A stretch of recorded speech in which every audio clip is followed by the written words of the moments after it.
François. Effectivement, en 2015, Santéland a répondu à un appel d'offres de l'ARS qui voulait améliorer la coordination des soins. Alors au départ, rien n'était fait. Nous avons travaillé autour d'un chef de projet. Et là, les professions médicales, nous n'étions qu'un petit noyau, les professions médicales, c'est-à-dire médecins, pharmaciens et infirmiers, ont travaillé ensemble. Et surtout, nous avons élargi le travail aux personnes qui s'occupaient du médico-social. C'était pour nous, on ne les connaissait pas, on en avait entendu parler, mais on ne connaissait pas du tout leur travail, les Mayas, les clics. Nous avons donc commencé à travailler ensemble pour évaluer, faire un projet global, mais il nous manquait des outils. Donc nous avons travaillé avec Capgemini qui nous a beaucoup aidé et qui mettait en forme tout ce que l'on voulait faire.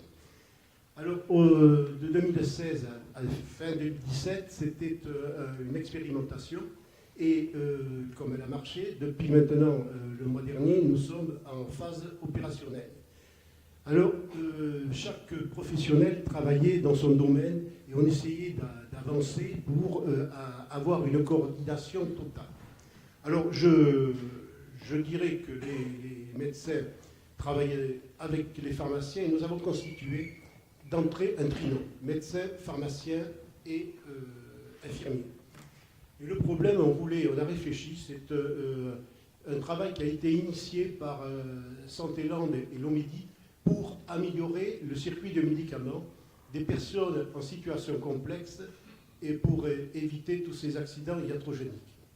De cette réflexion est née que nous devions faire une médication à l'officine, une préparation de médication, le bilan médicamenteux à l'officine, ensuite le pilulier, et ça devait aboutir sur une charte pour la bonne administration des médicaments. On prenait les médicaments au départ jusqu'à la fin.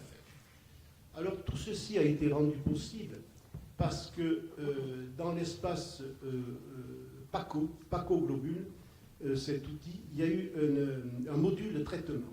Ce module de traitement n'est pas un outil de prescription, n'est pas un outil de délivrance, mais cet outil permettait de recueillir tous les éléments de tous les professionnels de santé, c'est-à-dire des médecins, des pharmaciens et des infirmiers. Nous communiquions en direct, c'était en temps réel, il y avait une traçabilité et c'était vraiment très bien. Donc les médecins s'en sont servis après, on vous expliquera. Donc c'était en temps réel.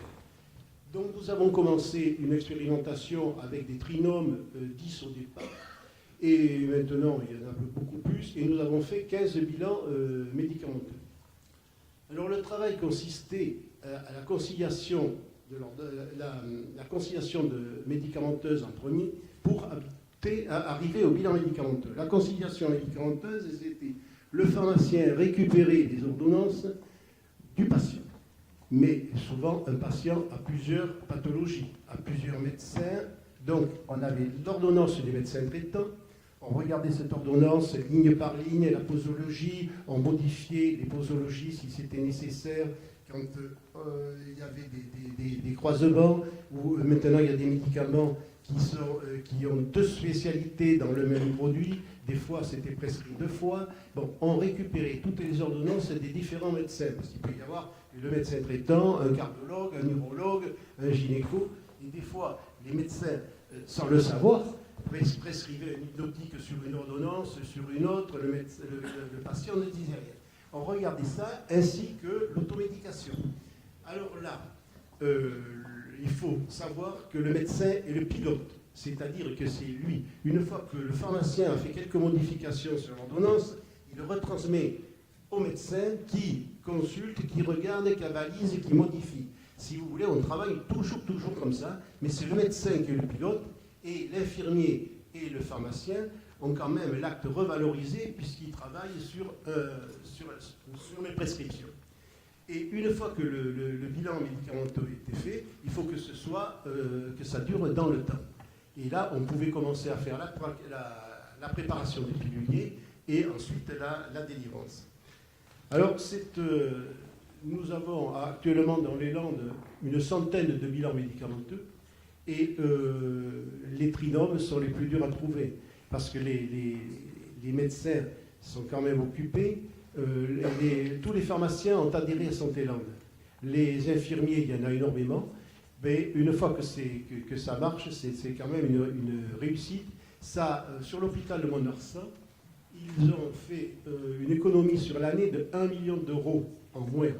Pourquoi? Parce qu'il y a beaucoup moins d'entrées aux urgences et ils sont obligés, pour ne pas perdre trop d'argent, de reconvertir les lits disponibles pour de la psychiatrie ou autre. Ça marche très très bien, c'est une réussite, surtout que maintenant ces bilans médicamenteux, nous allons prendre le relais avec l'hôpital, parce que l'hôpital s'en sert pour l'entrée de patients et pour la sortie. Alors nous avons étendu dans les Landes, maintenant nous le faisons à la chimiothérapie, c'est-à-dire que tous malades qui soignés à Bergognier ou soignés dans l'hôpital, le pharmacien reçoit en temps réel les consultations, enfin les entretiens préliminaires, reçoit les ordonnances, reçoit tous les conseils, parce que souvent, il y avait des problèmes. Les praticiens de l'hôpital ne donnaient pas trop de comptes rendus aux médecins dans le privé, maintenant ils le font un peu, mais pas toujours. Et si vous voulez, les patients sont très heureux de pouvoir venir dialoguer dans l'officine, parce qu'il y a toujours un pharmacien, il y a toujours quelqu'un de disponible pour pouvoir leur préciser leur traitement, leur donner des conseils, parce que quelqu'un qui est sous chimiothérapie est inquiet. Voilà. Et c'est ça que nous appelons le bilan médicamenteux. Et ça fonctionne très très bien. D'accord, c'est clair. Merci. Si vous avez des questions. Les questions, bien sûr, s'il y a des questions, on les prend. C'est important que vous puissiez poser des questions. Vous avez un micro qui arrive. Il faut demander à Céline de Marchy. Et ça marche.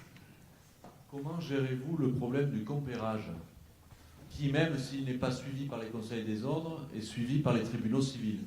Et quel compérage? Compérage, c'est-à-dire que s'il y a un pharmacien peut porter plainte contre un trinôme en disant que le médecin, le fait qu'il travaille avec un pharmacien et une infirmière, favorise le pharmacien Dupont par rapport au pharmacien Durand. Ah non, il n'y a pas du tout de compérage. Dans un premier temps, nous avons fait ça dans le cadre expérimental. Donc là, déjà, il faut, dans un premier temps, l'avis du patient, l'autorisation du patient. Ensuite, il a fallu regarder, parce que ça a été compliqué à mettre en place, tout le monde n'a pas accès à toutes les données médicales. Donc il a fallu ventiler, les médecins avaient droit à tel truc, tous les pharmaciens, les infirmiers. Bon. Alors, ensuite, qu'est-ce qu'on a fait? Tout le monde a accès à Santé-Land.